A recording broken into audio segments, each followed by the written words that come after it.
Bonjour, je m'appelle François Renaud, je suis sexologue et psychothérapeute. Aujourd'hui, en fait, j'aimerais vous présenter la formation que j'ai construite en ligne, qui est maintenant disponible, intitulée Apprentissage des techniques de marketing en psychothérapie, les considérations éthiques et légaux. Quelque chose que j'ai remarqué en fait auprès de plusieurs thérapeutes, c'est qu'ils ont des pensées magiques par rapport à la facilité qu'ils vont avoir ou qu'elles vont avoir à partir en fait leur bureau privé.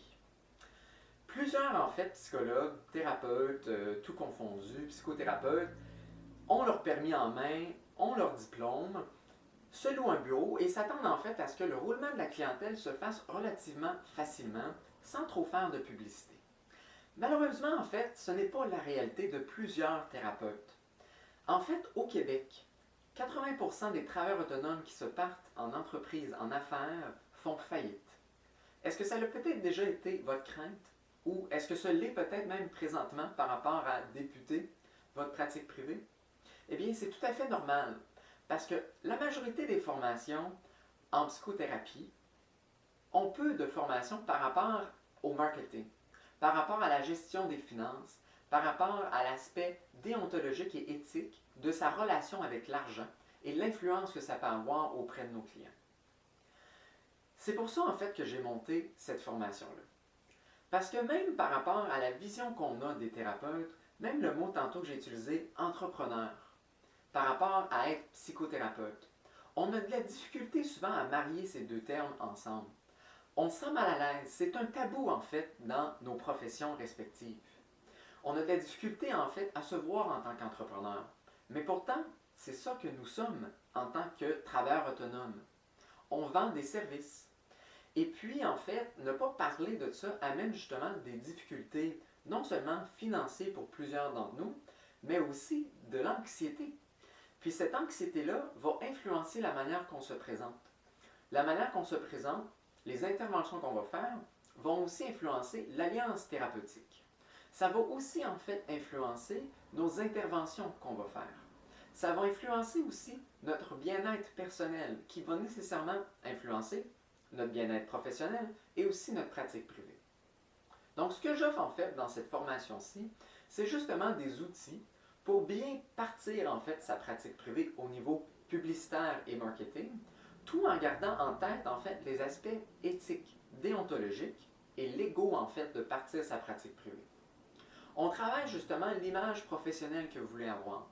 Votre capacité aussi à diversifier vos services pour avoir de la variété, qui est aussi en fait un outil au niveau des thérapeutes pour avoir du changement, pour avoir de la variété et garder un bien-être personnel et professionnel. On va aussi regarder tous les aspects des assurances qui sont nécessaires, obligatoires et qui d'autres qui sont plus à votre choix, à la carte d'une certaine façon. Bien comprendre l'aspect financier et administratif de son bureau privé permet aussi justement de mieux gérer les fluctuations au niveau du revenu et les surprises en fait qu'on peut avoir au plan économique quand il peut y avoir des fluctuations dans le roulement de notre clientèle. Donc la formation en fait va vous offrir quatre choses principales. Un, des outils en fait au plan du marketing, au niveau de la publicité, pour que vous puissiez justement avoir un bon roulement de clientèle, puis que justement vous puissiez bien bâtir votre pratique, ou pour ceux qui sont peut-être en pratique depuis plusieurs années, augmenter en fait votre clientèle, ou vous assurer d'avoir justement un revenu plus stable, ou du moins un revenu même peut-être augmenté.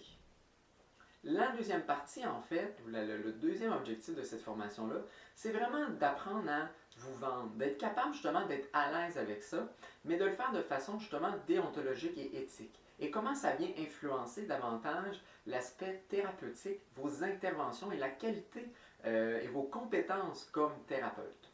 On va aussi tout regarder des suggestions, en fait, des idées de comment diversifier votre pratique pour aller chercher justement un bien-être dans le sentiment d'accomplissement, mais aussi un bien-être par rapport à votre aspect financier, d'aller chercher peut-être d'autres sources de revenus qui vont venir aussi stabiliser l'aspect financier et administratif de votre pratique. Finalement, on va regarder aussi tout ce qui touche justement les assurances, la gestion des impôts et comment bien gérer en fait ses finances au plan fiscal, au niveau de la comptabilité, pour que vous puissiez bien comprendre comprendre en fait l'aspect financier et économique en fait de votre pratique privée parce que si justement vous n'avez pas une bonne compréhension de comment gérer votre budget annuel à court, moyen et long terme, ça va nécessairement en fait avoir une influence éventuellement dans la thérapie comme telle avec votre clientèle. Donc, si cette formation-là vous intéresse, ça vous a interpellé, ce sont des sujets justement qui viennent vous chercher, n'hésitez pas à vous la procurer et de la regarder justement quand bon vous semble, parce que justement, on peut avoir de la difficulté à mettre bien en application tous ces principes-là, tous ces outils-là, toutes ces informations-là. Et donc, c'est pour ça que j'ai choisi de la faire en ligne par vidéo, ce que vous pouvez y retourner quand vous en avez besoin, puis vous fallait justement vous ressourcer quand il est nécessaire de le faire dans l'évolution de votre pratique.